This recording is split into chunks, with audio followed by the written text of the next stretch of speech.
ఈరోజైతే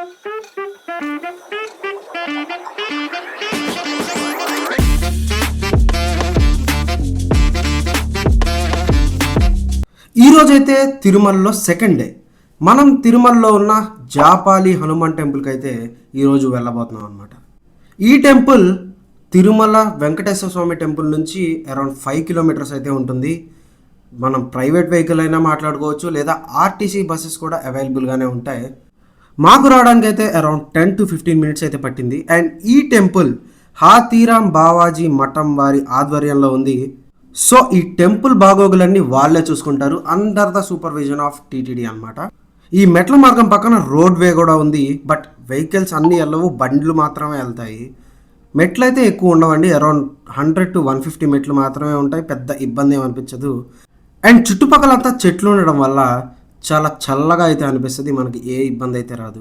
మనకి తిరుమలలో చాలా చోట్ల ఈ మలబార్ ఉడతలు అయితే కనిపిస్తూ ఉంటాయి. నార్మల్గా మన ఊర్లో చూసే ఉడతలు అయితే చిన్న శబ్దానికే భయపడి పారిపోతూ ఉంటాయి, బట్ ఈ ఉడతలు చాలా ధైర్యంగా ఫుడ్ పెడితే తినడానికి ధైర్యంగా వస్తున్నాయి. అండ్ యాజ్ యూజువల్గా హనుమంతుడి గుడి అంటే కోతులు కామన్ కదండి. అండ్ ఇక్కడ కొండ ముచ్చులు కూడా చాలా ఎక్కువగానే ఉన్నాయి. తిరుమల అంటే అవి కూడా కామనే.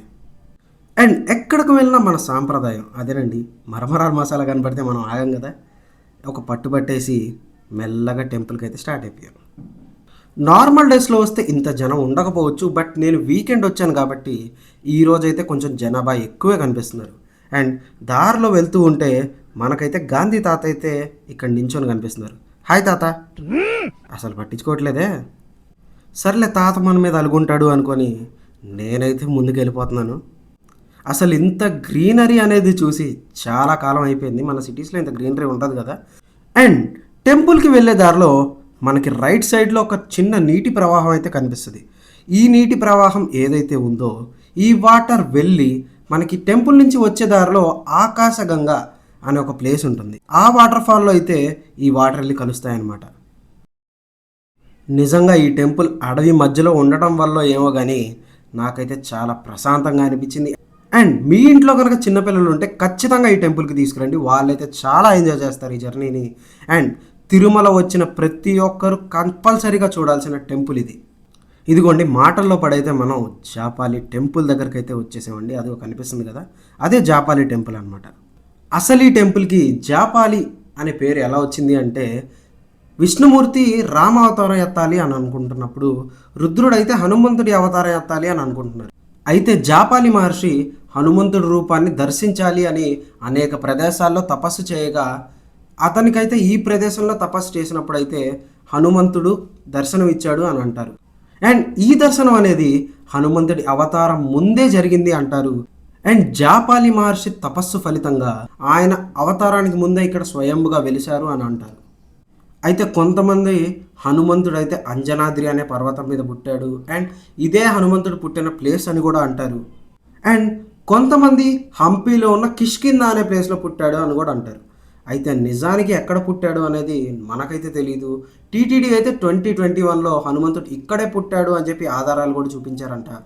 బట్ ఎక్కడ పుడితే ఏంటి, హనుమంతుడు అనేవాడు అన్ని చోట్ల ఉంటాడని నేనైతే నమ్ముతాను. చూడండి టెంపుల్ అనేది ఇలా ఉంది, చుట్టుపక్కలంతా ఇలా గ్రీనరీతో నిండిపోయింది.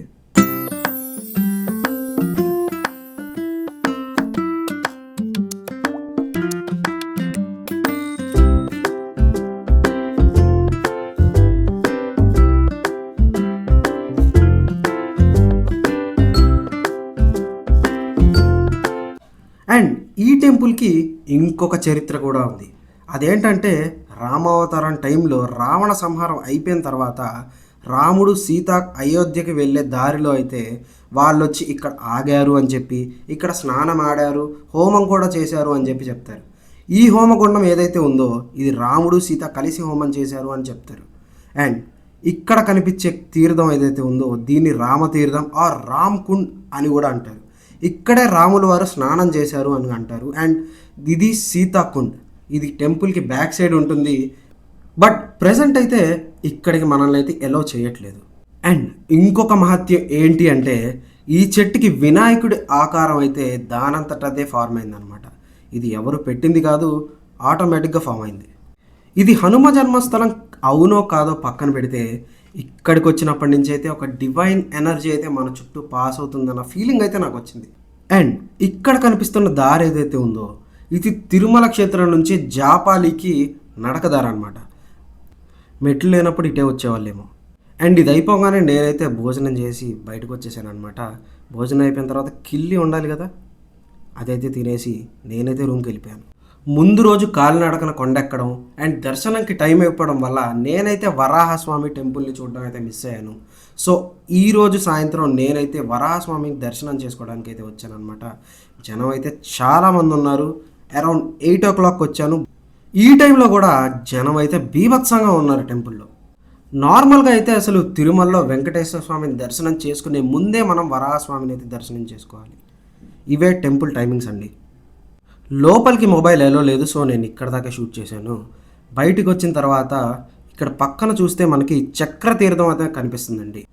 తిరుమల బ్రహ్మోత్సవాల టైంలో స్వామికి ఇక్కడే చక్ర స్నానం అయితే చేపిస్తారంట. అండ్ పైన చూస్తే మనకి దశావతారాల రూపాలు అయితే కనిపిస్తాయి. కానీ ఏ మాట కా మాట తిరుమల వచ్చిన తర్వాత సాయంత్రం అలా మాడ వీధుల్లో నడుస్తూ ఉంటే దేవుడి సన్నిధిలో నడుస్తున్నట్టే అనిపిస్తుందండి. చాలా ప్రశాంతంగా అనిపిస్తుంది. అండ్ ఈ మాడ వీధులను అయితే చాలా నీట్గా మెయింటైన్ చేస్తారండి. టీటీడీ మేనేజ్మెంట్కి అయితే మన హ్యాట్స్ ఆఫ్ చెప్పాలి. అండ్ ఈ క్లీనింగ్ స్టాఫ్కి వాళ్ళు శాలరీస్ ఎక్కడి నుంచి ఇస్తారో తెలుసా? మనం తలనీళ్ళని ఇస్తాం కదా, దానితో జనరేట్ అయిన రెవెన్యూ నుంచే వీళ్ళకి శాలరీస్ అయితే ఇస్తారు.